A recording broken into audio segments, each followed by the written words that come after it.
Seniors of Minnesota. We bring seniors 50 plus together. Learn about and discuss issues that are important to Minnesotans. Hear from our elected officials and experts on public policy. Meet political candidates, elect delegates to district and state conventions, and help elect Republicans to office at all levels. We believe in and advocate for the principles of personal responsibility, economic prosperity, peace through strong national defense, and limited, sensible government. Republican Seniors of Minnesota, welcome to our monthly meeting.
Good morning, everyone. Please take a seat and we'll get started.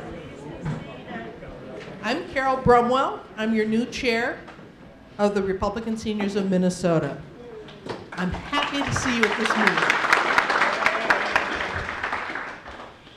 So the first thing we are going to ask you to do is to silence your cell phones.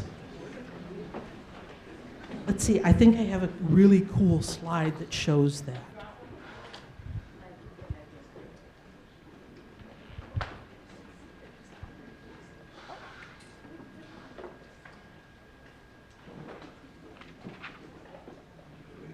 Oh, well. This meeting is being recorded by volunteer Brad Nolte, assisted by Patty Pietz, using equipment that we've rented from Minnesota Star Live. Because of this, we would like you to, if you have a question or a comment, wait until a microphone is brought to you, and then your comment can be heard by everyone in the room, as well as those listening to the recording later. The area closest to the beverage tables, like the 2 seats closest to the beverage table at each table, are not on camera. So if you're given the microphone and are ready to make a comment, please move a little closer to the center so that your face can be seen as well. So placing God before country, please join me in a brief opening prayer. God, our Creator, we invite you to preside over this meeting. Please bless our speakers this day. Help them to communicate clearly the wisdom they have to share. Please be with each of us. Help us to each listen politely to us as others share their points of view. Even if we have different opinions, give us unity of spirit. We pray for those in government office. Help them make laws to protect our freedoms so that we can live peaceful, quiet lives in godliness and dignity. We pray for the judges across our land, from the local level to the high courts. Help them to judge wisely and fairly. Please give them wisdom and discernment to balance justice and mercy. Help us to see in all others the gifts they are employing to carry out your will. May we have a spirit of camaraderie in this room and as we work together on our shared mission. Amen. We'd like to acknowledge our military and our veterans and active or retired police officers and first responders. Will those people please stand to be recognized?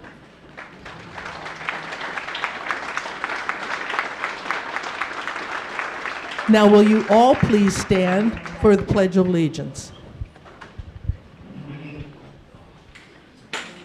I pledge allegiance to the flag of the United States of America and to the republic for which it stands, one nation under God, indivisible, with liberty and justice for all.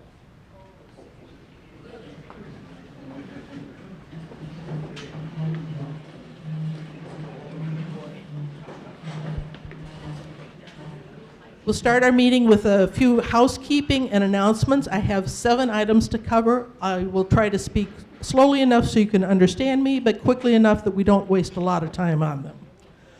The first item is our order of meetings. People at the registration desk tell me they've had comments. People are confused. What are we doing now? So let me walk you through. There actually is a plan.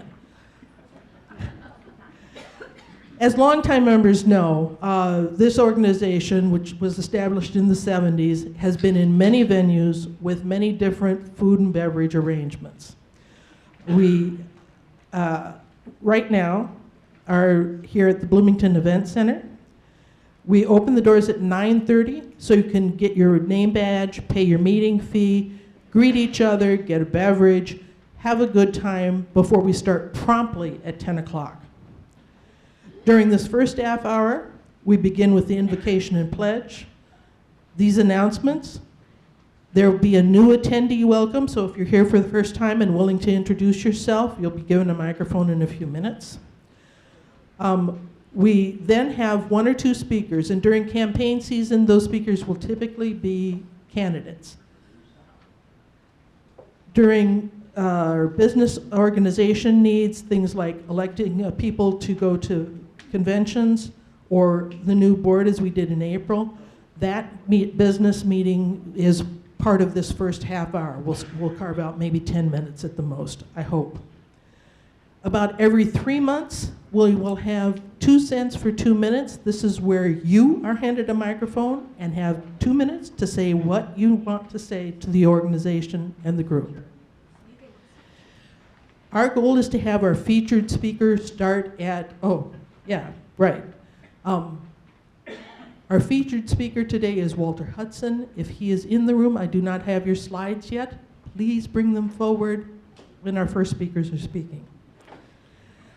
Our featured speaker starts at about 10:30, speaks for 30 to 40 minutes, with time afterwards for question and answers. Our goal is to wrap up at around 11:30.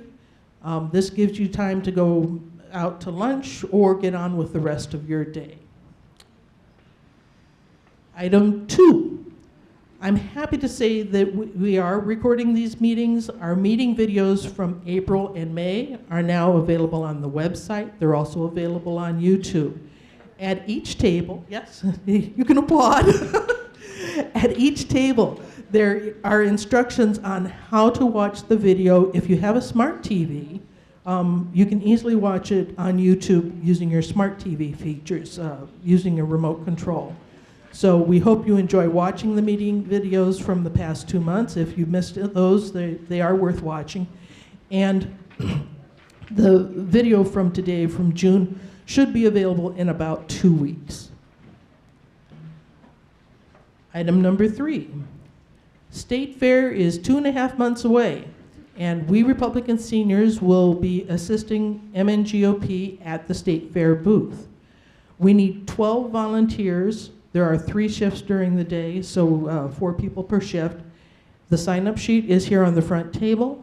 If you're willing to volunteer, please come sign up. There is a training session in August that you'll need to attend. It'll be held with a remote Zoom if you want to volunteer.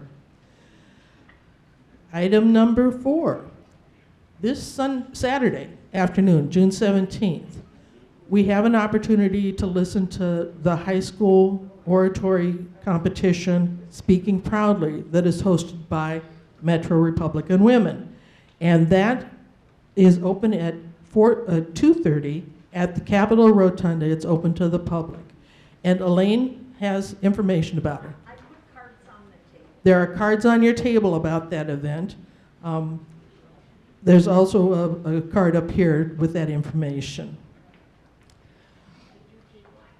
And, item 5. On July 5th, from 5 to 6:30, Center of American Experiment will host Riley Gaines as a speaker at the Metropolitan Ballroom in Golden Valley. Cost to attend that is $30. Riley will be presenting information on the fight to protect women and girls in sports. The postcard with that information is also on the front table. Item 6, a big congratulations to our Republican Seniors member and video volunteer, Patty Piatz, who also runs the Republican Roundtable. They won a national award for their recent videos from last year. They won the Hometown Media Award.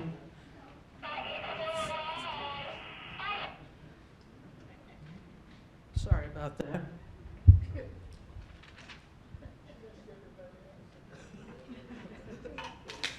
That was someone from back in our recording van.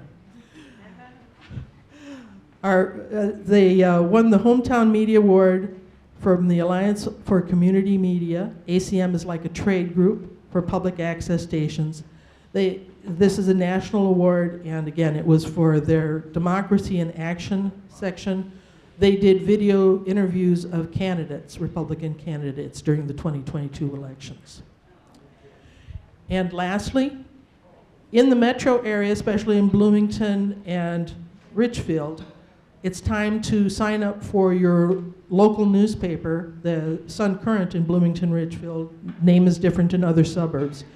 That can be delivered for free to your mailbox every week. It's a great way to keep in touch with your local city council, your local school board, what are people thinking, what actions are being taken. And the information on how to do that is up here. If you already are getting that in Bloomington Ridgefield, they need renewal every 3 years, has to be in writing, so they're asking us to sign up again. All right. Do we have guests or visitors here who would like to introduce themselves? We'll just ask for name and town and how did you hear about Republican Seniors?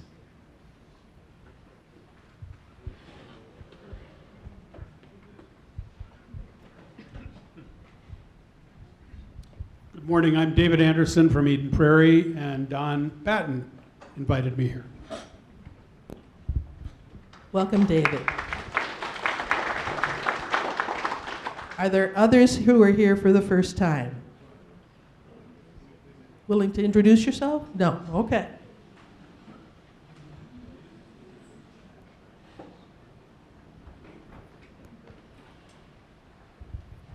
Good morning. My name's Sarah Knapp, and I'm a new vice chair for Senate District 50, and I just joined your organization, Republican Seniors, and I hope to come to meetings and work with your group.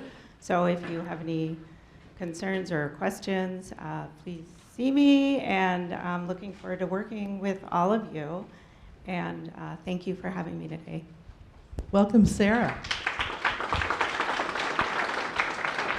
Are there other people here for the first time who are willing to introduce themselves?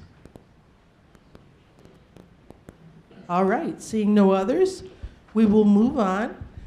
Our first speakers this morning are from K2 and Company Consulting. They're looking for seniors willing to share health insurance and health care stories in support of expanding options and market-driven solutions, and they'll tell you quite a bit more about that. We're looking for alternatives, not one-size-fits-all solutions. We have Priya Samsunder, who's working on behalf of Voters for Cure, Gustavo Gutierrez, who is working on behalf of Coverage at Work, and his companion, Chris, and didn't get your last name, Chris. Mulcahy, who is also working on Coverage at Work.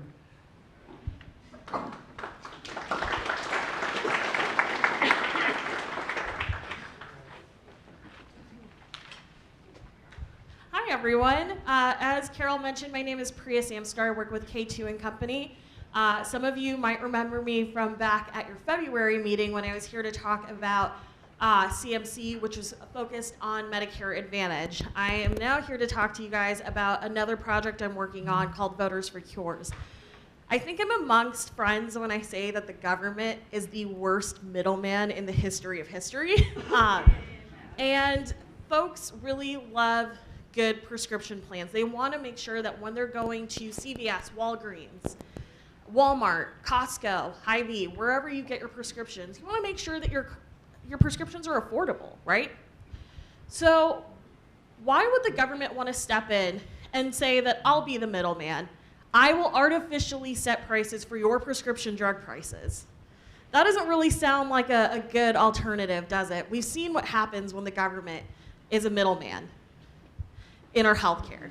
And so we want to tell stories for folks who have illnesses, folks who pick up prescriptions. Voters for Cures is a grassroots organization that's focused on getting government out of the prescription drug game. We want to make sure that they aren't artificially setting prices because we know that it takes away from funding for research and development for treatments and cures.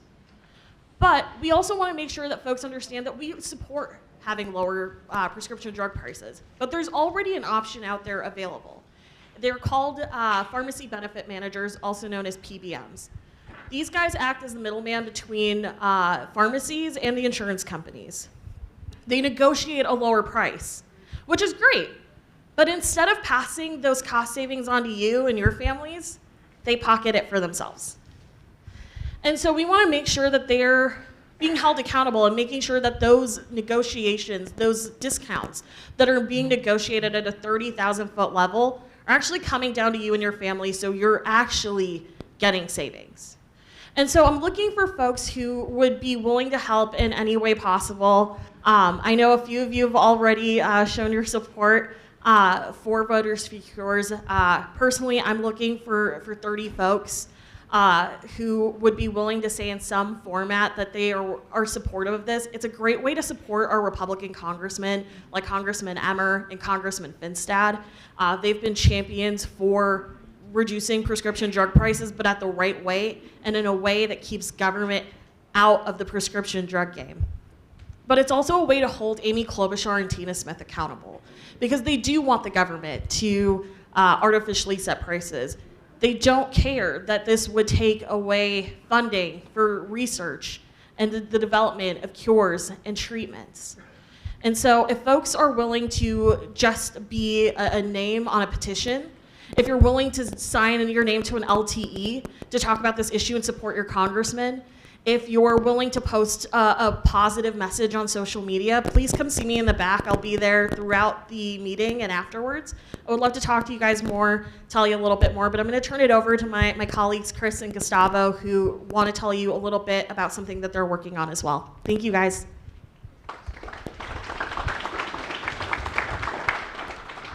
Thank you, Priya, and thank you all for having us to speak with you today. Similar in the healthcare sphere, a campaign we're working on with the America's Health Insurance Plans, AHIP, is to champion employer healthcare options. Is that better? There we go. All right. To champion employer healthcare options and free market solutions in healthcare, with the ultimate goal to proactively combat against one-size-fits-all government-ran healthcare options. We want to preserve the market freedom for employees to have choices of whether they want employer healthcare options or other options available to them. And a way we're doing that, as Priya mentioned with hers, is raising Republicans in our congressional district up as champions. So Congressman Emmer, Congressman Finstad, and then we're making sure and we're reminding people like Senator Smith and Congresswoman Craig that voters don't want a one-size-fits-all government-ran policy when it comes to health care. That there are employees out there that are providing, or employers out there providing great health care plans for their employees. And I think, as Republicans more than ever, it's important that we get involved with these efforts early on. I think this last legislative session, we all saw how paid family leave was passed fairly quickly with not much regard for small businesses and employers and some of the great things they're already offering to their employees. We don't want to see the same thing happen for healthcare options in the state. And our campaign is a great way to do that. So if you are a current or former business owner, if you're an employee that's happy with your employer-provided plan, or you're just someone that wants to advocate to the congressional delegation here in Minnesota, we'd love to have your support. That's through signing letters to the editor in your local paper, sending messages into congressmen, congresswomen, and our senators. And it's also attending some roundtables that we're planning this summer so you can share your voice directly with your elected officials on this issue. Again, we'll be in the back of the room, so if you have any questions or want to sign up, please visit us. We'd love to meet all of you. And again, thanks for having us. And just in general, K2 and Co., we're constantly working on campaigns like this to protect free market, protect reasonable solutions, and so always great ways to get involved, and I hope you'll take the opportunity to speak with us today. Thank you.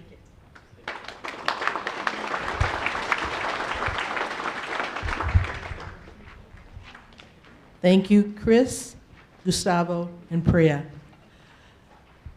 Our next speaker is Anna Mathews, joining us with an update on behalf of Congressman Tom Emmer, who represents the 6th District. Congressman Emmer is working to stop Biden's agenda and pass strong conservative legislation at the House as the House Majority Whip. Anna will be discussing the most recent debt ceiling negotiation, other recent bills, and Tom's upcoming priorities. Please welcome Anna. Good morning, everyone. It's good to see a full house here. Hello. I just wanted to talk about a couple of things today. I have not been here for several months, I think, and so the big one, the thing in the news that everybody I'm sure wants to hear about is the debt ceiling negotiation. Hi, Jim. And then I just have a couple of other things to hash through as well. While Carol pulls up the slide, I'll just give you a little rundown here. So let's rewind to 1994, 3 years before I was born, so I'll do my best here. But 1994 was the last time that the federal government actually properly funded itself. So how it's supposed to work is every single year before September 30th, October 1, that midnight point, Congress and the Senate are supposed to work together. The bills, there's 12 appropriations bills. They start in Congress, they're supposed to do the bulk of the work, and then they go to the Senate, they agree. But by September 30th, these 12 appropriations bills are supposed to be done and thought about and considered and passed. Last time this happened was 1994. What has been happening since, and why we are so sunk in debt, is because Congress is not doing that, the Senate is not coming to the table, and then every single year, right around Christmas and New Year's, they stuff everything into a giant omnibus bill that literally usually gets passed on, December 30th, and there's all of this pressure for the members to vote for this huge omnibus bill to fund the government, because if you don't, then everyone is going to die when their benefits get cut, and Christmas and New Year's will be ruined, right? So Tom has never voted for, these giant omnibus bills that they'll shove throughout the end of the year. It doesn't mean that there isn't some good spending in there, right? Like, we begrudgingly will admit that the federal government does have to spend money, but what ends up happening is they just pass these huge omnibus bills through at the end of the year, and that is part of the reason why we are in so much debt. Okay, so that's how it's supposed to work. Rewind to this year in April. So House Republicans started going through this budgeting process, and they passed what they called the Limit, Save, and Grow Act, which was essentially their wish list of what they wanted to do with the budget. If we were 100% Republican, here's what we would do with the budget. So I think the final number was roughly like $3.8 trillion of cuts. There were some things in there, student loan repayments starting again, work requirements, just different things that they wanted to do. So that was the bill out of the House, Limit, Save, Grow Act. Then This is the final thing that came through. So Republicans took their wish list, dream list plan from April to the Senate and to Biden. So we've got 1 R and 2 Ds doing this negotiation. And what was passed on May 30th was the final result. So I know you can all read, but just to go through a few of these things with you, the final bill was the largest deficit reduction bill in U.S. history. So we essentially returned funding levels to pre-2022. I could have put a graph in here. I didn't think of that when I made it. But essentially every year we've just been climbing. And so if you look at the chart, Biden wanted to spend, I think it was like $722 billion in 2024. That was his plan. And we are cutting that back to, I believe it's 583. So the pre-2022 levels. So these are all of the things that were included in the final, 1R, 2D compromise. So $400 million out of the CDC's fund, expanding work requirements. Whenever the Democrats complain about that, by the way, note that those are the same work requirements that Senator Joe Biden supported. So again, just making sure that if you're an able-bodied adult, you have to work if you want to be on government benefits, not a novel concept. Clawing back COVID fund, the American energy permitting. I hope that you all heard about the HR 1 bill that the House passed through. That was their top priority. I think it's good to remember that the Minnesota House and Senate, their HR 1 was that crazy, radical, awful, horrible abortion bill, like partial birth, taxpayer funded, horrible, probably even after birth abortion. But the federal House's HR 1 was the energy permitting bill. And so they got several things in there just to speed up and mainly stabilize permitting to help with bringing the prices down, reducing IRS funding, restarting student loan payments, and then no new taxes or tax increases. So somebody told me, they called me on the phone at the office and they said, I don't know why Republicans signed on to this bill because the Democrats essentially got everything that they wanted. And I said, this is not everything that the Democrats wanted. They did not want the largest cut in US history. The real kicker though, and this is the important thing why I threw us back to 1994, is this Massey Appropriations Amendment. So Thomas Massey, one of the most conservative members in the federal government, proposed this idea to the point where if Congress and the Senate cannot come to a conclusion by September 30th, on how they're going to fund the government, and if these bills are not done, what will happen is they will just start automatically cutting everything by 1% every 90 days across the board. So part of the other good thing about this bill, in addition to the cuts, is that if things don't go according to plan in the appropriations process between now and September, there still will be cuts, like guaranteed, more cuts are guaranteed in this bill. So that's really, really exciting that we're just getting back to that constitutional process of actually funding the government. Does anyone have any questions about that before I bounce on to a few other things? Sure. Yes, with a button, Trump button, yes. Yeah. All right, so the 1% cut, Yes. that happens every 90 days? Every 90 days if they don't figure out the funding. So if it's September 30th and they don't figure it out, 1% cut. If it goes another 90 days, it's another cut. Okay, and what departments are being cut? Literally everything. It's 1% across the board. All departments? The entire federal government. Yep. And Tom has said before that it's a bit of a, he called it like a lazy way to govern if you're just cutting everything across the board, and not really evaluating the return on how your dollars are being spent. But at this point, we have no choice. And really, if you're an agency, you can rebudget and figure out 1% of your funding. That's not a big ask. But because we are spending so much money, 1%, when you do 1% of trillions of dollars, it is a lot of money. So what do they have to have done by September 30th? The 12 appropriations bills. So every single thing that the government spends money on is supposed to be detailed line by line in these 12 different appropriations bills. And they're supposed to take action October 1st? Well, they're supposed to be done. So the government, the plan for the government funding is supposed to be done by, it's like September 30th at midnight, so October 1st. So they're supposed to work on this stuff now. So this summer, that's the next project. Now that they kind of got, this is like phase one, now that they got the top line numbers all figured out. Now phase 2 is actually going line by line, instead of just in December, 3 months late, threatening everybody to vote for this huge omnibus bill. There was another question over here. Yes. Maybe not? That's okay. Oh, yes, in the tan shirt, yeah.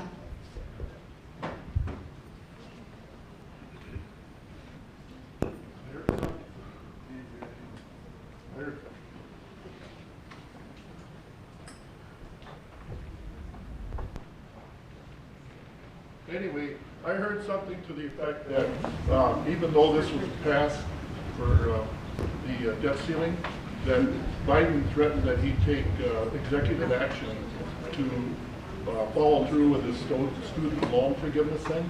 Can he do that? No. So, well, I mean, he can do whatever he wants, right? But according to this plan, this was the negotiated deal. So this is what they came to the table with, and the Democrats said, we're willing to make these cuts, and we're willing to start student loan repayments. So they're scheduled to start. I mean, if Biden wanted to,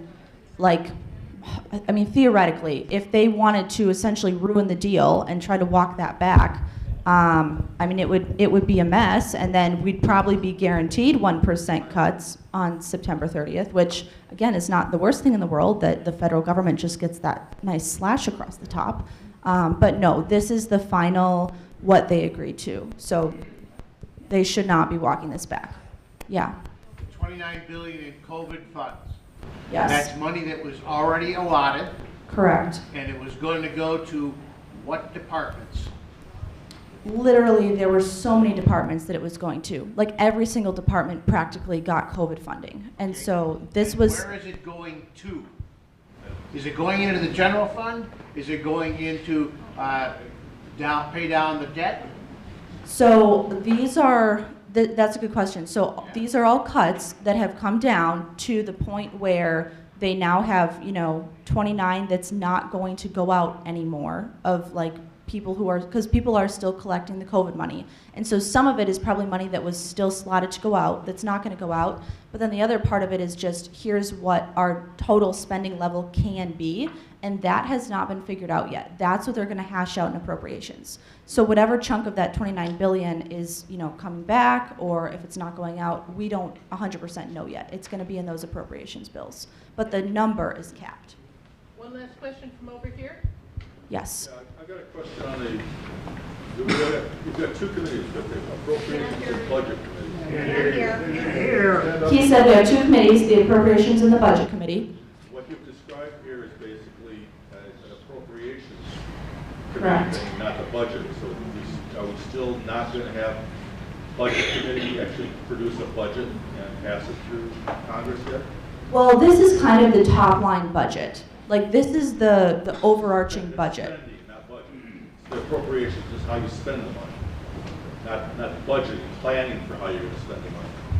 That's a good question. I don't know the answer. That's what's constitutionally mandated. That's what's constitutionally mandated, is to produce a budget every year for the government, and they've never done that since 1994. And you're saying that happens after the appropriations process or before, or simultaneously? I was under the impression it was simultaneously. Somewhat simultaneously, but again, the appropriations this is the spending bills, not the how are we going to plan to spend the money, and that's what's mandated constitutionally. That's a good question. I will give you my card and I will ask, but I think that a lot of that has happened now, prior to the appropriations bills, because now they have the dollar amount that they can spend, and then they have to go and hash through that of where they're going to send the money to. So I will be here afterwards as well to take other questions. If you have them, I'll be in the back. Thank you, Carol. Thank you so much, Anna. We appreciate hearing from Congressman Emmer. Anna comes to us about every 3 months with information, and it's wonderful to have her here. Now for our featured speaker. Today we welcome Representative Walter Hudson, who will speak about the legislative session that just concluded in May. Walter Hudson was the Republican-endorsed candidate for State Representative in the newly drawn House District 30A, which includes St. Michael, Albertville, I got that pronounced right, Hanover, much of Otsego, Rockford Township, parts of Hennepin and Wright counties. He assumed office in the Minnesota House of Representatives just in January. Walter was born in Detroit, Michigan. He received a bachelor's degree in information technology from the University of Phoenix. He is currently a business executive in that field. Walter served on the Albertville Planning Commission and on the City Council for 7 years from 2014 to 2021. He has a background in conservative talk radio and hosted the show, which I'm sure many of you heard, Closing Argument with Walter Hudson. He's also worked for the David Horowitz Freedom Center. Join me in welcoming Representative Walter Hudson.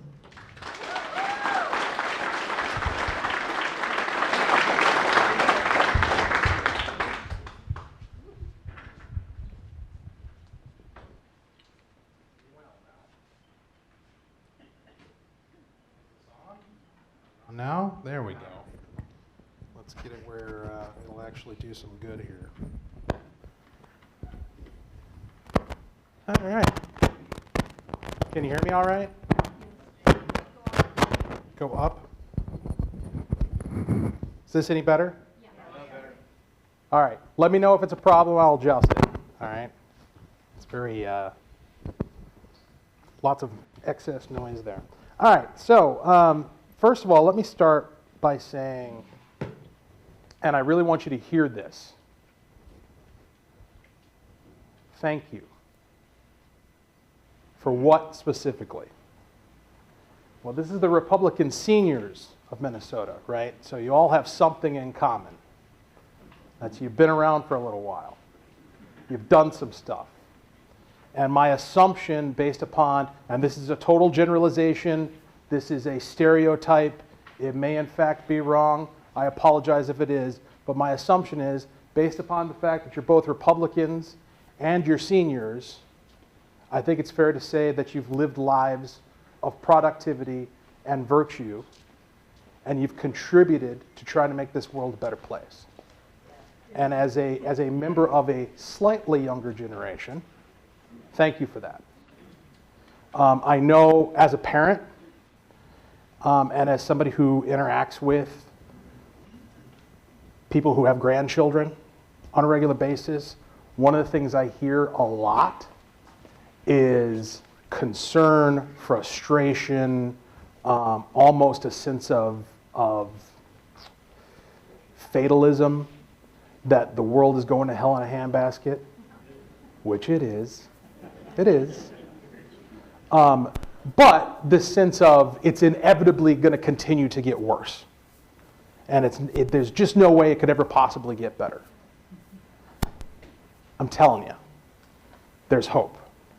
And we'll get into it here in a little bit more detail, but just on the surface level, I turned out all right? My parents raised me. My kids are turning out okay.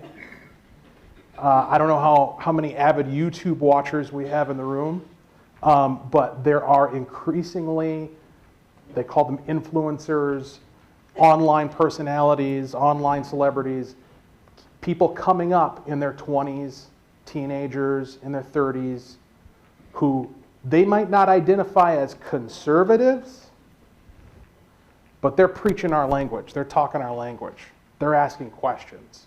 Why am I not happy? Why is there so much depression? Why do I know people who've committed suicide? Aren't things supposed to be getting better? When is it going to get better? When is my ship going to come in? When am I going to get married? When am I going to find a good, solid job? When am I going to be able to buy a house? When am I going to be able to get out of my mom's basement? Okay? There's an inherent sense that this is not okay and it's not normal and it's not the way things ought to be. And they look at the promises that are being offered, and I'm talking about young people here. They look at the promises that are being offered in terms of what their lives are going to look like in the future, and they're asking themselves, well, how does that work? How's that going to happen? Because it doesn't seem like it is. And so there's hope there, because where there's questioning, there can be resistance against the establishment. So let me set the stage a little bit before we get into the details, because we'll talk about specifically what happened during the Minnesota legislative session. A lot of terrible bills that I'm sure you know about, and I'm sure you can ask about during the Q&A. But I just want to kind of set the stage for what it is that we're going through and what we're facing going forward in the future. For most of my life, and probably most of yours, the assumption has always been that we're operating in good faith, that the minority party is a party of loyal opposition, and that we may have disagreements about where things ought to go, what the role of government is, the best way to achieve surviving and thriving prosperity for ourselves and our posterity. But that at root, we're all Americans. And at root, we all want what's best for our children, what's best for our country, what's best for our nation, what's best for our state. That's been the assumption for a long time. It is no longer true. And the more I dig into it, the more I learn about the origins of where we find ourselves today, the further back the pivot point seems to go in terms of when it turned. It was a gradual process, but regardless of those details of whenever the turning point was, we are now well past a point where our institutions have committed to an un-American direction. Now, what do I mean by that? Because un-American is kind of like hope and change, right? You can apply whatever meaning you want to it. What I mean is that the current DFL party and the Democrats generally, nationally, are no longer an American political party. They are not interested in the ideals and the fundamental principles that define American exceptionalism. Things like, and if you want a list, why don't you go Google the, what is it? The Smithsonian African American Heritage Museum, something along those lines. They had a display a few years back, I believe it was like 2013 or so, about white supremacy and whiteness. And they had a bunch of bullet points of all the things that they characterized as being part of whiteness and white supremacy. And things on the list were such things as timeliness, future orientation, in other words, you save and plan for the future, hygiene, productivity, getting places on time, these sorts of things.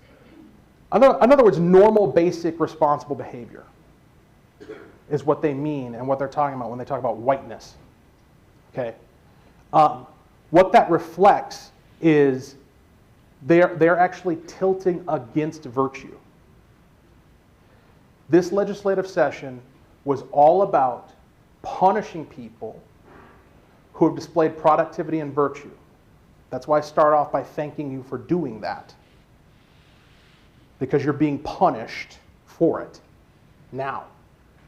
We had this argument on the House floor when we talked about the Social Security tax repeal that was promised by virtually everyone who ran for office last year and wasn't delivered at all this session.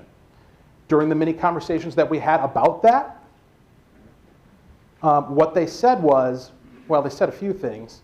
Tax Chair Aisha Gomez said that basically you don't need your money. I mean, she literally said that. You don't need it. If you are being taxed on your Social Security, that is an indication in and of itself that you are rich, you are wealthy, and you don't need help. And there are all sorts of other people who do need help. And your money is better used serving them than it is serving your interests. Now, the fact that the tiny little distinction that you earned it, That doesn't matter. And that's what I mean by punishing you for productivity and virtue. The acquisition of wealth requires, in a free society, if you're not engaged in slavery, if you're not stealing, if you're not a criminal, then the only way to acquire is through production. Virtuous production.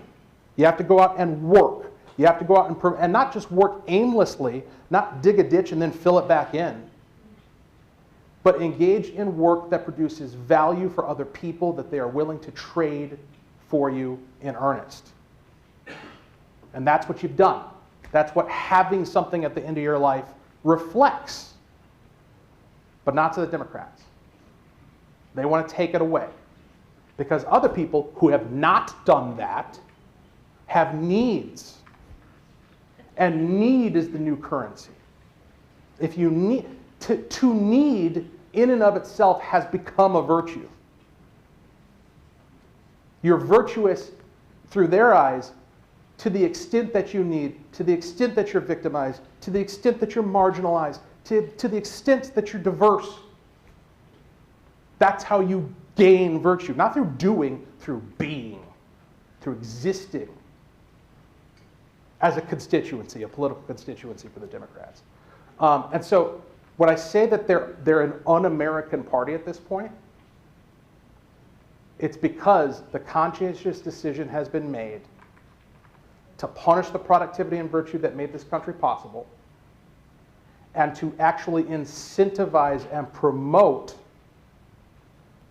a lack of virtue. One small example that comes to mind as I think about this, they passed a law, it was House File 1234. It changed retroactively the way duty disability works for peace officers. And so the net effect of it is that folks who took early retirement because they're disabled from the police force and were told, this is the deal, this is how much money we're going to be able to provide you, and then you can go out and you can work and you can make a certain amount more. They lowered the threshold that people can go out and make before they have to pay that money back. And the incentive there is to work less. That's the incentive.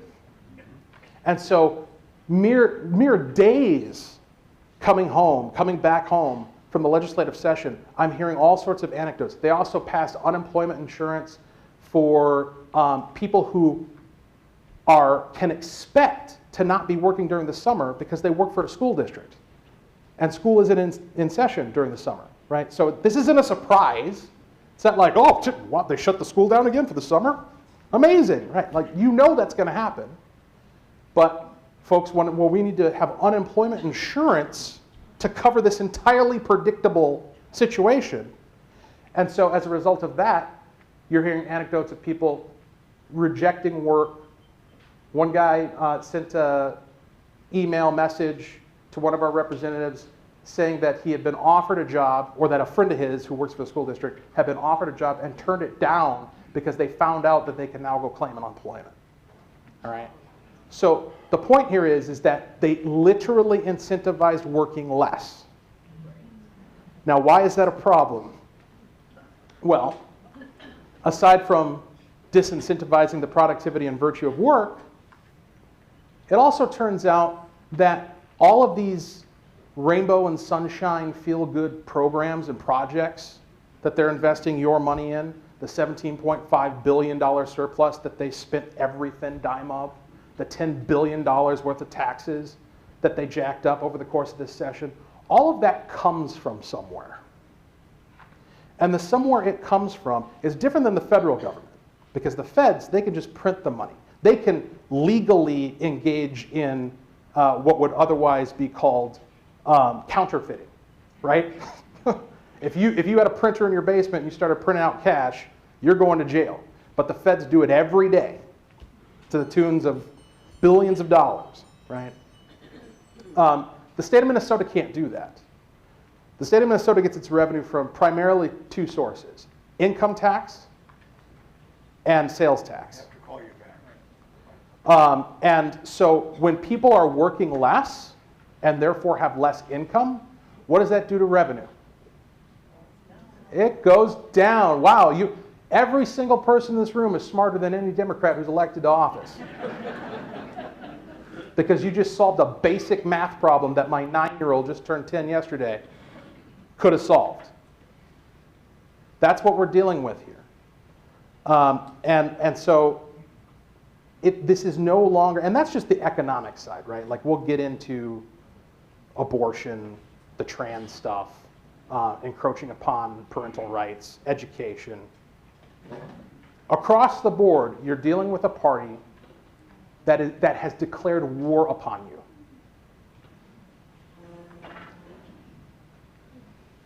The goal of modern Democrats is to conquer you. What do I mean by that? Conquer. You think about what's entailed in conquering a people. You're physically displacing them. Get out. Go somewhere else. You're encroaching upon their livelihood, whether it's preventing them from being able to produce or taking that which they have produced, right? You're making them dependent upon you. You're enslaving them. These are all ways in which an invading force would conquer a territory or a people. And to a point, you go down the list of things that they aim to do and are actively doing, and they all fit into one of those categories. Encroaching upon your ability to produce, encroaching upon your property, seizing it for their own purposes, redistributing it to folks who they say need it when you don't, keeping you from being able to live your life according to your own values, and in some cases, physically displacing you from spaces, right? I mean, what is it to say that an institution or a community or a state or a nation is too white? What's the implication there? Well, we should have less white people. Well, how exactly are you going to go about doing that? When has that type of talk, that thought, ever gone to a positive, moral, righteous place? And so the reason why I'm dwelling so long on this point is because it should set the stage in our heads to recognize that this is no longer politics as usual. This is no longer the Norman Rockwell painting of a guy standing up at a town hall meeting and speaking his mind to a room full of interested citizens who are engaged in good faith. This is war. It's war. And it has been war for a very long time. There are some people who recognize it a lot earlier than others. Andrew Breitbart was one of them. Donald Trump was one of them. But now we've finally gotten to the point where, broadly speaking, Republicans understand, and it's starting to get outside of our circles, that there is a war ongoing against our way of life and against our very selves. A couple of first-term observations. This is my first term in the legislature that I want to share with you guys because from my former role as an activist and a political commentator, I would have liked to have known these things. Number one, there is no establishment. There isn't. When I got elected, I expected and kept waiting for people to knock on my door and tell me, all right, son, here's how it works. To give me the lowdown of what was expected of me from the higher-ups in the Republican establishment. Never happened. I got sworn in, and I'm at the Capitol. I'm doing legislative work, and day after day I'm thinking, it's got to be coming any day now. Like any day now, there's going to be a party chair or a legislative leader, a caucus leader, or somebody who's going to walk in here and tell me, stop tweeting. We don't like what you're saying. We think you should be doing this. We think you should be doing that. Never happened. What I discovered, much to my shock and amazement, is that what we perceive, what we as activists, myself former, I suppose I have to count now because I've taken on a different role, but what we think of as an establishment, a top-down establishment, is actually just a kind of like an institutional inertia, where, and you've probably seen things like this in organizations that you've been involved with or your workplace, where nobody wants to be the first person to step forward and do something, right? Nobody wants to be the first person to take a risk. And people like to do things, people like to walk on well-worn paths. And because of that kind of human nature, that desire to not stand out and to be safe and to do the thing that's going to keep you in the good graces of the people around you, it looks like an establishment from the outside, but it's really just humans being humans. It's really just people following in the footsteps of the person who came before them and doing things the way they've always been done. And that's good news if you want things to change, because it means that the only force you're really fighting against is the malaise of human nature, as opposed to some malevolent, top-down entity that's trying to force you to do things a certain way. And the other first-term observation I had is that we really need to, and I don't know who all's in the room and what roles you play within the Republican Party, but we desperately need to professionalize our party. And I mean a couple of different things by that. Professionalize in the sense of, do these things professionally? Sure, absolutely. You can never be too professional in terms of how you conduct yourself in your operation. But to be really blunt about it, we need to start paying people to do things politically. The Democrats have on-ramps and off-ramps for their legislative candidates. They have places to park the activists who they are someday going to run for office. This incoming class, we just had redistricting, so there's a whole bunch of new freshmen in the House. The contrast between the freshmen on the Republican side and the freshmen on the Democrat side is pretty stark, not just visually, it's stark that way as well, but also in terms of their professional makeup. So on our side, you've got business owners and homemakers and retirees and teachers and principals, a couple of lawyers. On their side, you've got directors of nonprofits and activists and community organizers, and all of that stuff is paid politics. See, when session ended for me and for my Republican colleagues, we went back home and we went back to work. I'm technically on the job today, right? And the work that I have to engage in order to feed my family is not political work. And so it occurs at the expense of doing things like this and engaging and getting people to vote and communicating what the mainstream media will not communicate. By contrast, my Democrat colleagues, they're not only politicking while they're in session, they get done with session, they go back to their job with a nonprofit somewhere, a political organizing entity, and they're politicking and getting paid for it. And so that needs to change. We have to, and it needs to change not just in terms of being the effectiveness of the organization, but also in terms of the types of candidates who we can attract.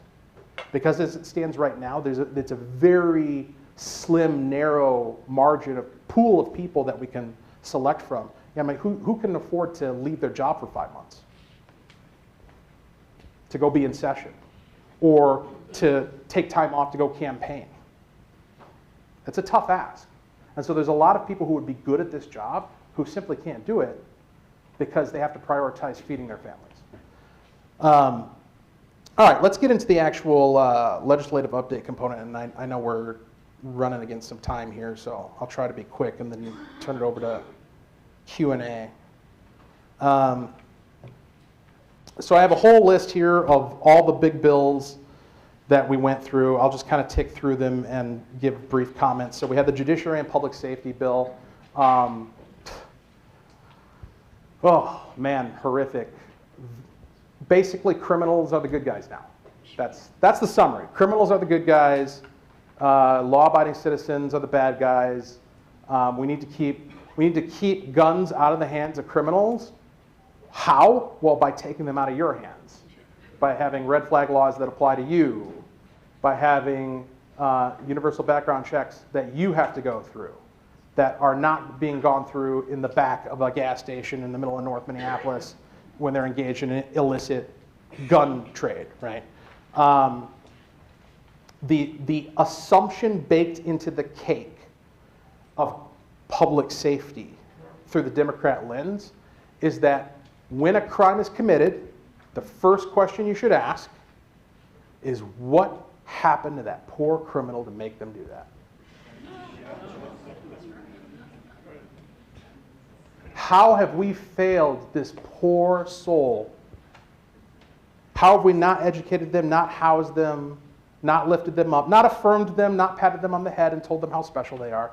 How have we neglected to give them art classes? That was in this bill. Art classes for inmates, which we don't call them inmates. We call them incarcerated people because it's more gentle, right? So that's public safety. On the judiciary side, there were some pretty horrific things. There was a speech database, hate speech database that we can go into if you want to in the Q&A. Taxes, they went up by $10 billion. Higher education, nothing but bad. Transportation, some good stuff happened in transportation, except how they're funding it, which is by jacking up your gas tax and jacking up your license fees and tabs. And the health and human services side, of course, you had the abortion bill. So everything, another good way to summarize everything that the Democrats did this session is anti-life.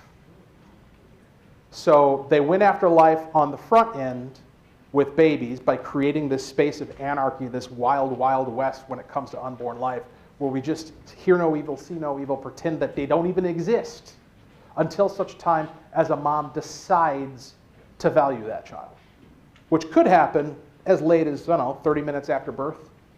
Because in the dumpster, what difference does it make, right? How would you know?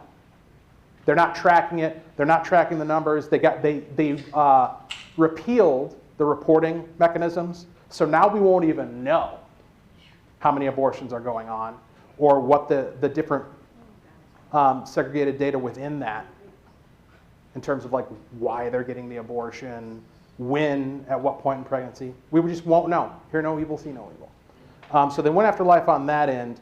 On the other end, of course, we had to kick and scream and pull hair and fight like hell in order to get them to fund nursing homes. I mean, that battle, it's amazing because what did I say at the beginning? I said that need is currency, right? If you need, then you should be prioritized. Well, who's in greater need than somebody who's in a nursing home? And yet, strangely, they didn't find that compelling. I wonder why.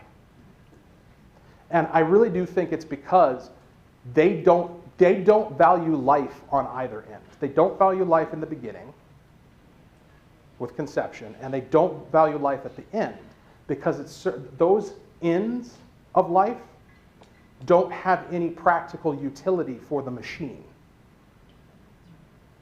They want the people in the middle who can be milked, the cattle. That's who they value. When you're of no use to them on the front end or the back, they could care less.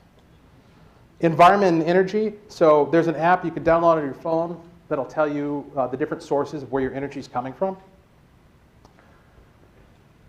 They passed a bill early on in session. We called it the blackout bill because that's going to be the consequence.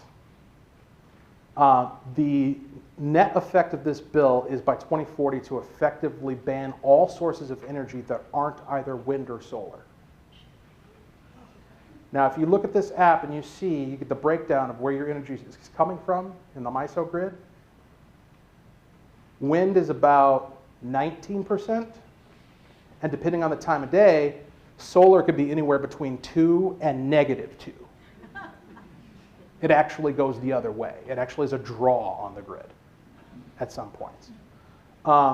So that's 80% of energy production that they just decided to ban within 17 years. Now, this is physically impossible, of course, right? Like, we're not going to actually be able to do that. So what are they actually doing then? Well, they're creating a new grift where everybody's going to have to pay more taxes and engage in this marketplace of carbon offsets in order to pay penance for the sin of turning on a light or putting gas in your tank. And so they're going to increase the cost of living.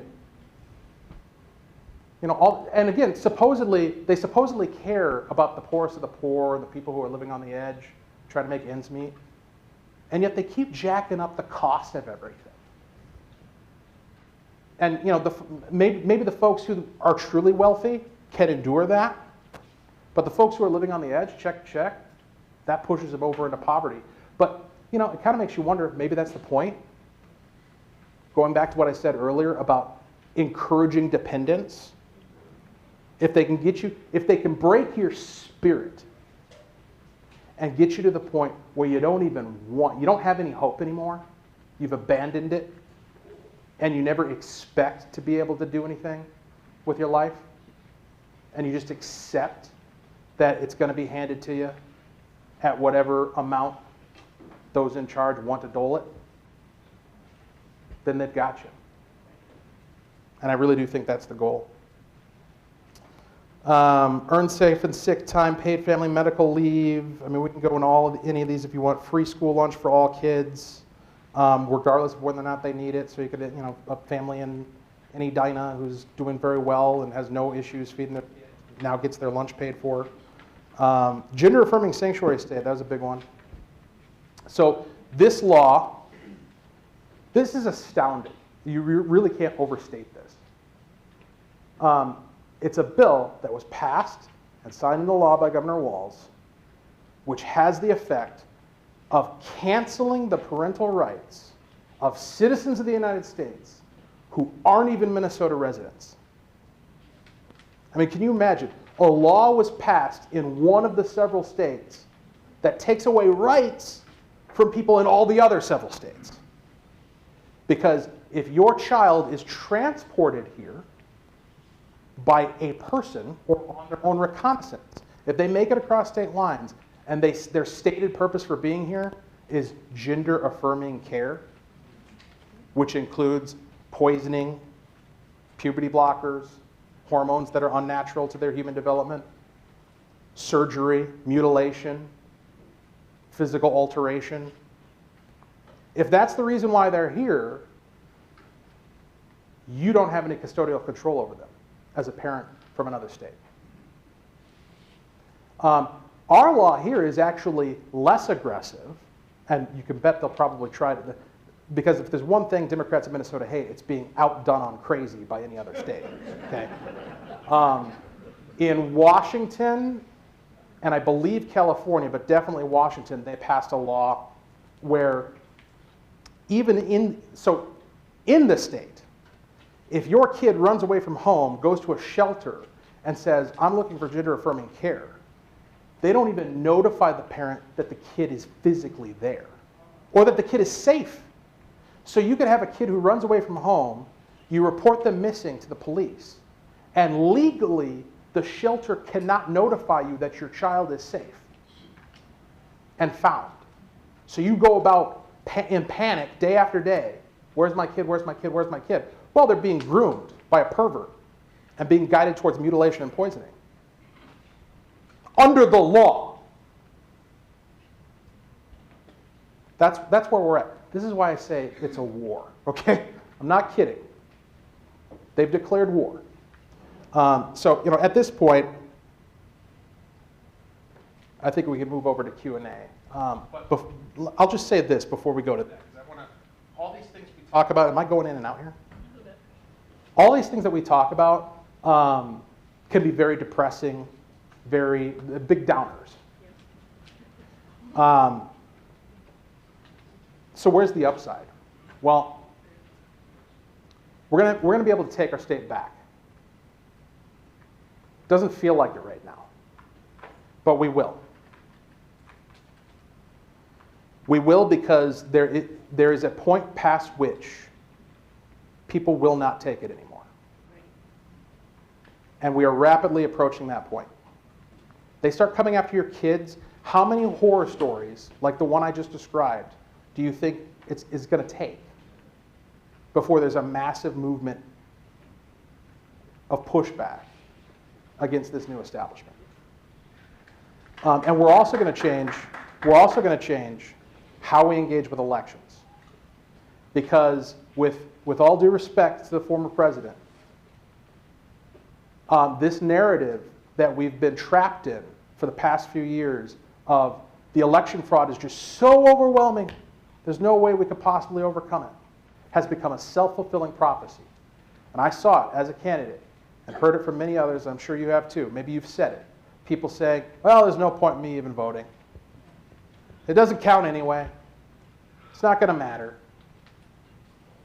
Well, it's not now. There's this story in the Bible when the Israelites first got to the Promised Land, which was not after the 40 years of wandering. It was before. People forget this. The first time they got there, they sent in 12 spies to spy out the land. And they came back, and 10 of them had a terrible report. They said, this is not going to work, guys. These cities are huge. They got big walls. The guys are strong. There's tons of them. They got massive weapons and resources. You know, we're a wandering tribe out in the desert. There's no way we're going to be able to do this. And God's response to that was, well, I guess there's no way you're going to be able to do it. The lack of faith was enough to condemn an entire generation to wandering and death in the wilderness, to prove a point, because that's how God rolls. He'll sacrifice a generation to prove a point. That's who we serve. Yeah, God is love, but he's also wrath and justice and vengeance. Vengeance is the Lord's.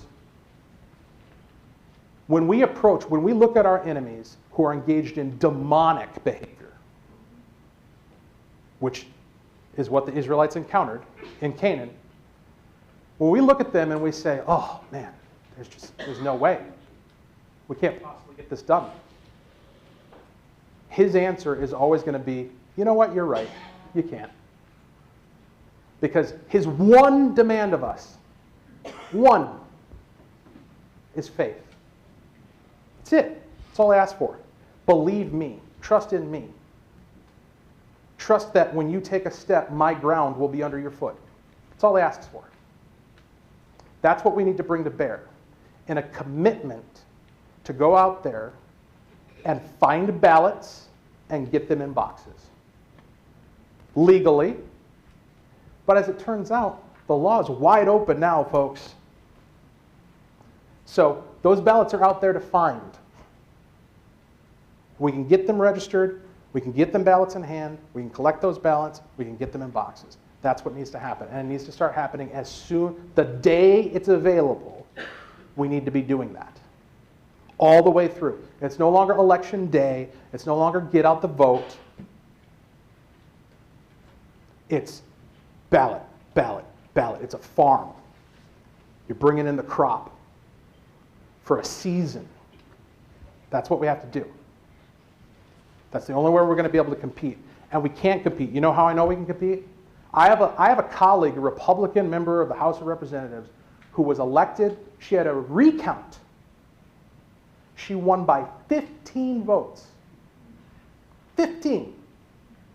Now, if the Democrats had an unlimited capacity to cheat, do you think they would have let that happen? There's a functional limitation to how much they can cheat. There's a limit, and we can overcome it. We came within 5%, or 0.5%, not 5%, 0.5% of getting state auditor, of getting attorney general. We had plenty of close legislative races, and this is with them outspending us 10-1. This is with them having a professionalized organization that I described earlier, with all their community organizers and nonprofits working against us. They have to, when you're going downstream, all you got to do is coast. When you're pedaling upstream, it's a lot of work. And these guys are pedaling upstream. They're working against reality. They're working against nature. They're working against God. They're working against common sense. So they got to work really, really, really hard to barely win. So this idea of we can't do it as good as they can, we don't have to.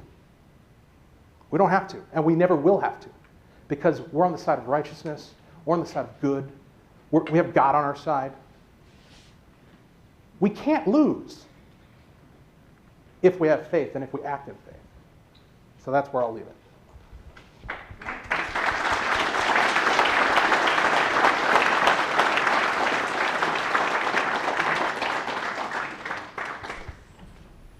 Thank you very much, Representative Hudson. Question and answer, we've got a couple hands here, we've got one here, and we'll continue on until your questions are answered. Thank you. Walter, thank you very much for your presentation, even though it's not the happiest news I've heard in a long time, but at least we're getting the true story, and really appreciate that. I believe, just like you said, that this is war and we have to fight as hard as we can.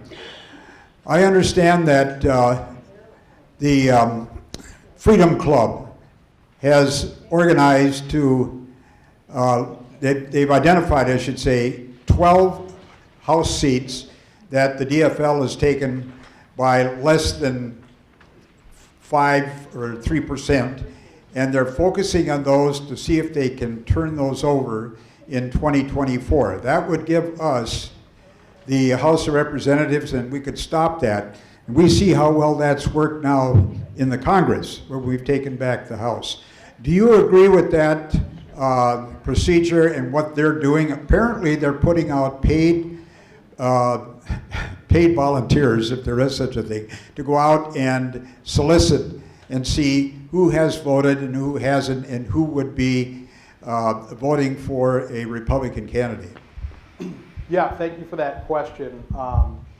I am not familiar with all the details of the Freedom Club's strategy, but from what you described, that's exactly what needs to happen. That's exactly what needs to happen. Strategic focus on areas where we can win, with investment of money and people, and BPOUs can help with that in other parts of the state, and that's something that I'm encouraged to hear is being discussed from BPOUs like mine. I'm out in Wright County. You know, we're 65-35. We're going to win. I'm not sweating my next race. So rather than just coast and relax and not worry because I'm good, I and those in my area need to be coming to districts like the ones they've identified and wearing out some shoe leather, making things happen there.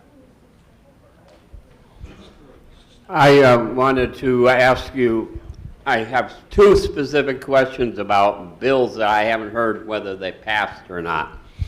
The Minnesota Family Council gentleman spoke here 2 months ago, and he said that there was a bill in the Minnesota legislature that was going to legalize pedophilia, and I'm curious if that made it through. And the second question has to do with e-tabs. The Indians are donating a ton of money into the DFL to get them to take away e-tabs. How did each one of those items fare? I assume that the bill in question regarding pedophilia was one introduced by my esteemed colleague, Representative Lee Finke,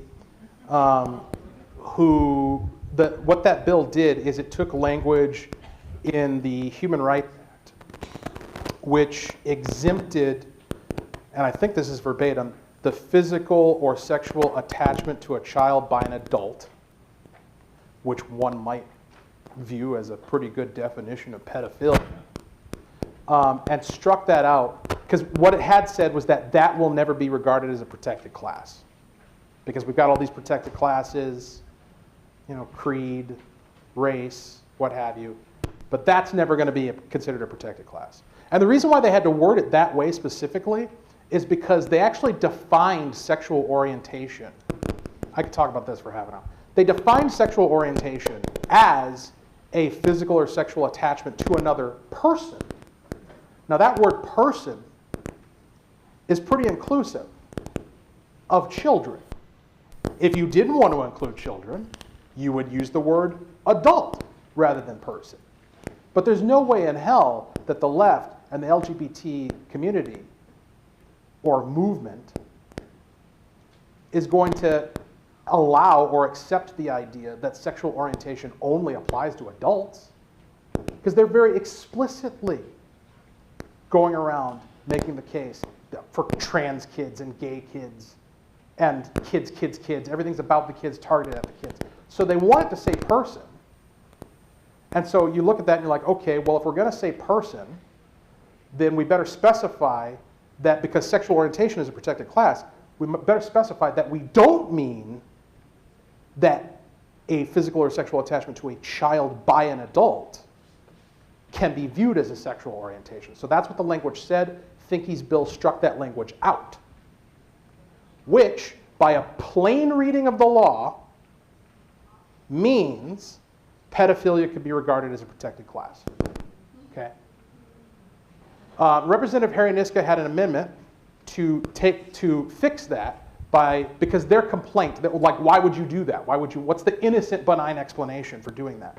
Well, they would say, well, it's a harmful trope to go around suggesting that people with sexual orientations other than straight, other than cisgender, have some sort of predilection towards targeting children. And so in order to combat that stereotype, we need to take out this language. Now, aside from that being a ridiculous reason to change law, to make people feel good, it's also complete bunk for what I already explained, right? Like, you're defining sexual orientation as a protected class in law. You're using the word person. That's inclusive of children. So if you don't specify that you don't mean kids, then you mean kids. And so they voted, recognizing that they were in a corner, they voted 126-0 to accept Harry Niska's amendment. It went to conference committee and came back with the language struck out again. Because the queer caucus put pressure on their colleagues to say, we're not giving an inch to these Republicans for nothing. Our desires, our feelings, our affirmation is more important than kids. I'm a little hot on that subject. So all of you know, I taught all weekend with... We'll get your comment in a minute. Oh,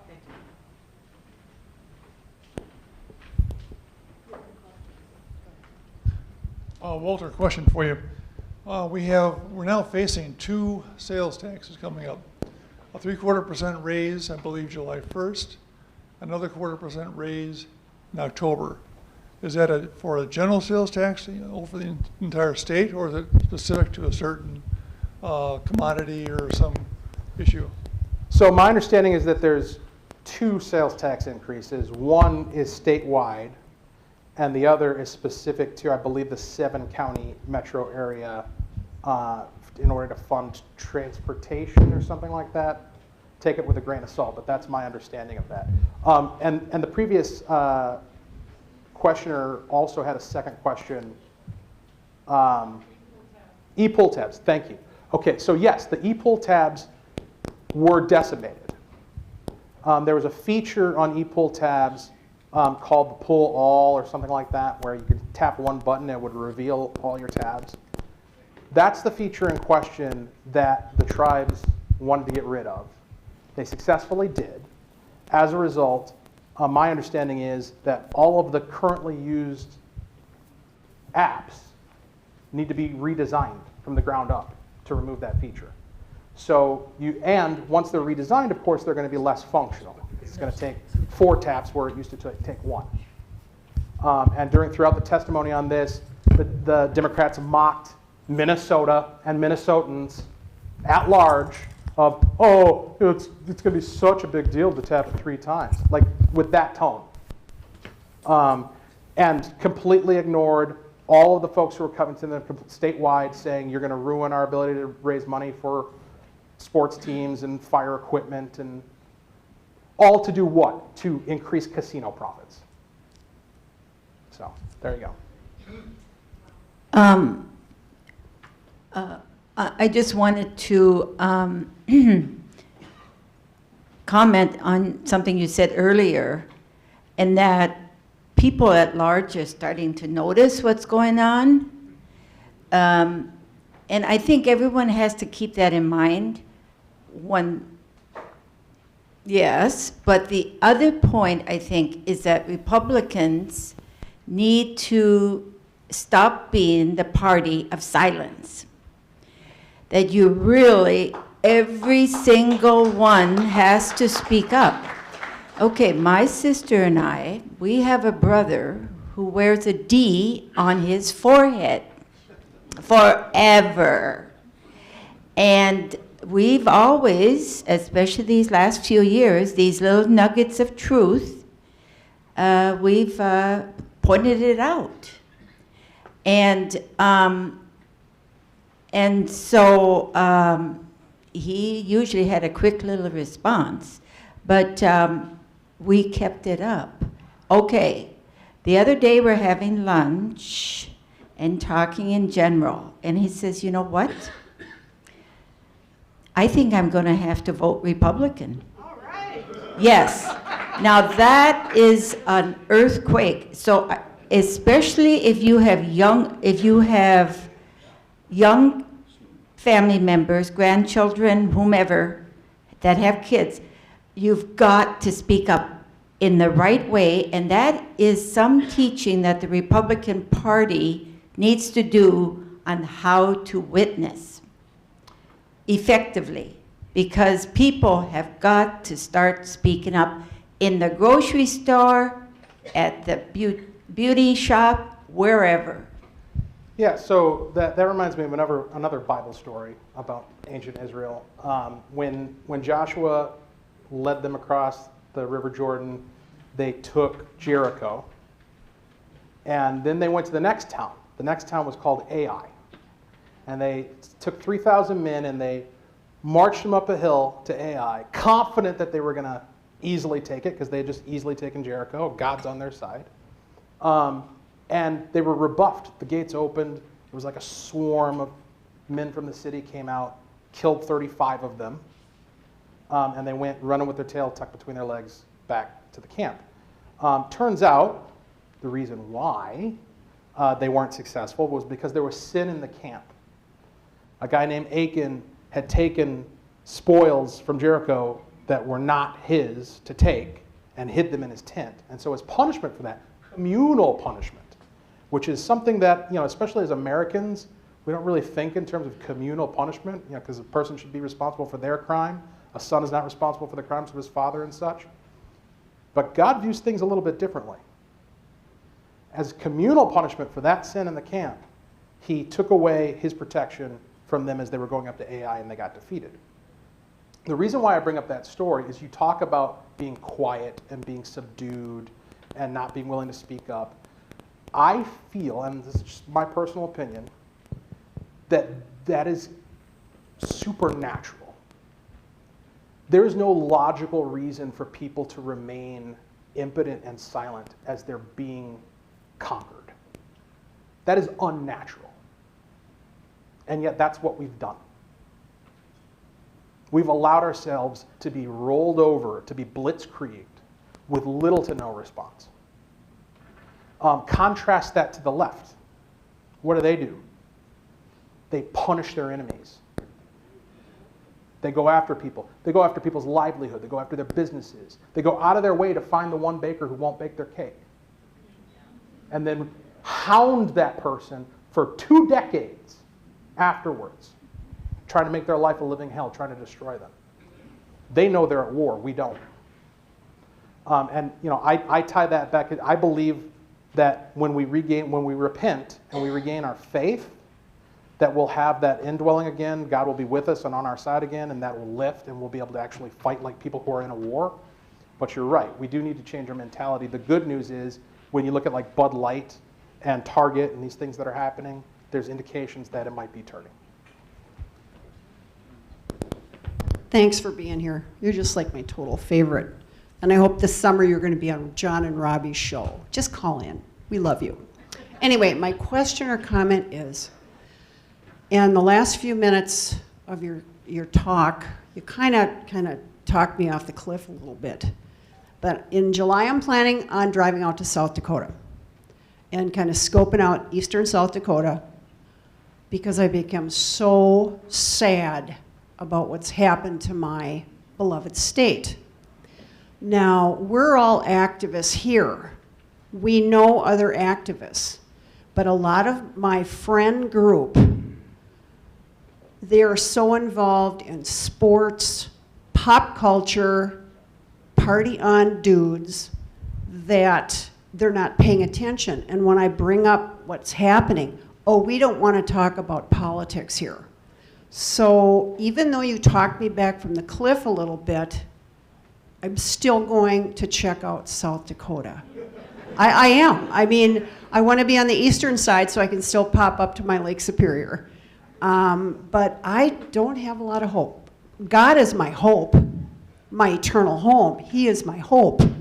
But right now, I think I'm out of here. Talk me farther back from the cliff, Walter. Well, thank you. Look, I'll say this. There's a gal in my BPOU. She's our events coordinator. And when she was at convention making her pitch to be elected to the job, she told her own story about how she had been looking to move out of the state. And now here she is wanting to get involved with the BPOU. How did that happen? Well, she prayerfully submitted the idea of going. And the way she worded it, which is kind of like how we do with God a lot of times, the way she worded it in her prayer was, which state should I go to? Right? There was no possibility of staying here. And what she got back was this phrase that I have stolen and will use for the rest of my life. Bloom where you're planted. And the idea was, you know, we have all been granted ministries. My church is from the Christian Missionary Alliance denomination, and so missionary is a big focus. And you hear a lot about missionaries and missions, and we always mean like going to Peru or something, right? Like that's the mission. We all have missions. We all have ministries, and they include such things as our family, right? Our job, our day-to-day lives. And I'm not saying that your ministry is here. It might be in South Dakota. But I would encourage you to consider it prayerfully and see where you're being guided, number one. Number two, if you think you're escaping by going to Florida or going to South Dakota or going to North Dakota, they're coming for you. Okay, you might outrun the plague a little bit, but it's still contagious and it's still coming for you. And what you're going to need to do wherever you go is the same thing we need to do here, which is with those people who aren't interested and don't want to be educated and just want to party on, bro. That's fine. Enjoy your beer. Here's a ballot. Whatever your reason is, whatever gets them to fill it out the right way, that's the only interaction I need to have with that person. I don't need to convert, right? This is the difference between the evangelism that we do politically versus the evangelism that's done theologically. Theologically, I'm looking for a conversion. I'm looking for somebody to change their entire perception and experience of being. Politically, I want a ballot. That's much easier. Thank you, Representative Hudson. We appreciate your time here. Wonderful, wonderful presentation. Again, a reminder that if you have missed any portion of today's meeting, the recording of it should be available on our website in about 2 weeks. And Representative Hudson, if you're willing to hang around a little while and answer individual questions, we'd much appreciate it. I know you need to go back and earn a living too. All right. The last couple of things we'll do is remind you that our next meeting is July 11th. Our lead-in speakers will be about affiliates. We have the affiliate chair for the African Republicans, as well as our RNC committee woman, Barb Sutter, will be here talking about how affiliates, or as they call them, coalitions at the national level, are being considered an important part of this next campaign season. A quick two-question survey for you. This is our second meeting where we have had beverages only. Raise a hand. Do you prefer just beverages? Okay. If we were to have food, would you prefer to have it, if we can work in food in the budget, would you want to have it occasionally, or that just gets too confusing? Would you want to only, no food is better than having it occasionally? No food? No food? Okay. Just occasionally? Okay. Very good. Our door prize drawing. We have 2 coffee cards here. Oops, I can't get the lid off one-handed. Bob, can you open that for me?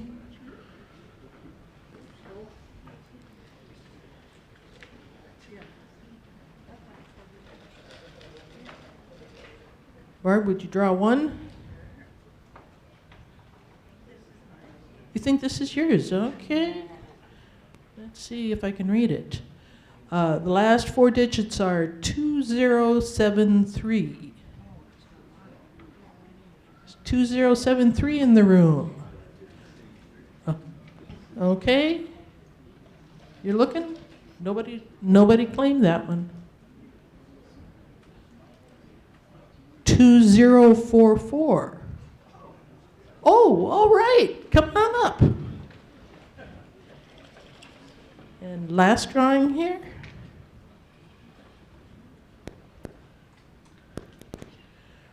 $1973, an excellent year. 1973, are you here? Right here. All right. Thank you very much. We'll see you in July.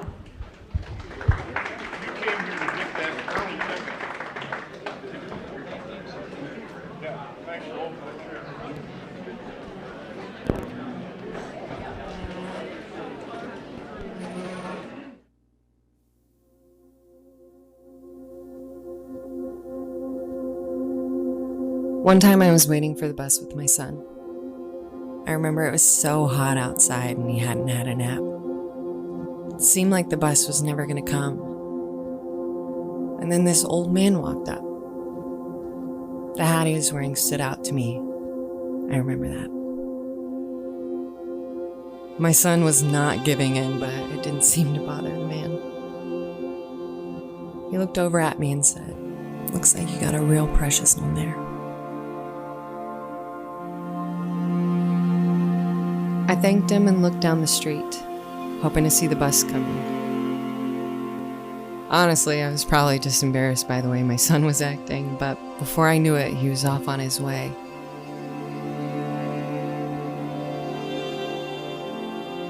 I couldn't help it. I felt compelled to say it. So I just called after him. "Sir? Sir?" And he turned around. I said, "I just wanted to say thank you for your service." And I'll never forget this moment.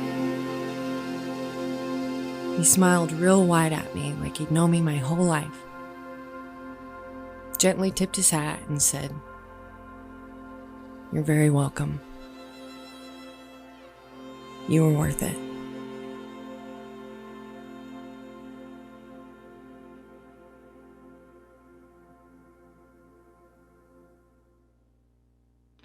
Being a dad is hard work. We know it can get tough. So here's to you, fathers, for all the creases ironed and the villains defeated, for all the lessons taught and the projects tackled, for all the games lost on purpose and all the games you showed no mercy. Here's to you, the bucking Broncos, the facemakers, and the multitaskers. Here's to you, the pillow ninjas, the makeup models, and the dance partners. Don't give up. They're counting on you to make a difference. They need you to make them laugh and to hold them when they cry.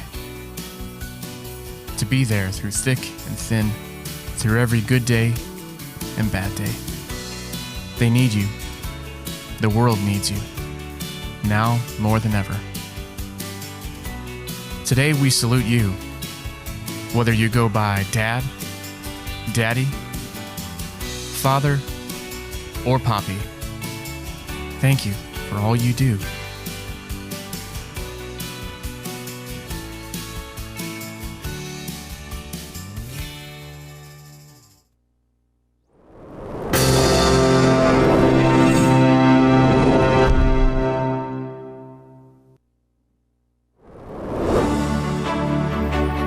Republican Seniors of Minnesota. We bring seniors 50 plus together. Learn about and discuss issues that are important to Minnesotans. Hear from our elected officials and experts on public policy.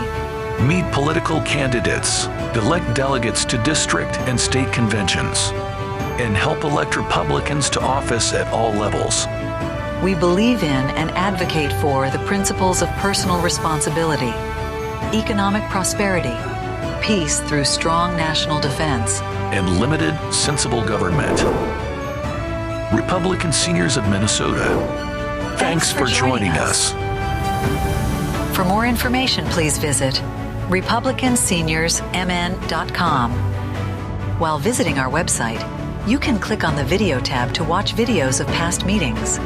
Also, look for other tabs that bring you to our live player and other special video programs. Or on YouTube, search for Republican Seniors of Minnesota.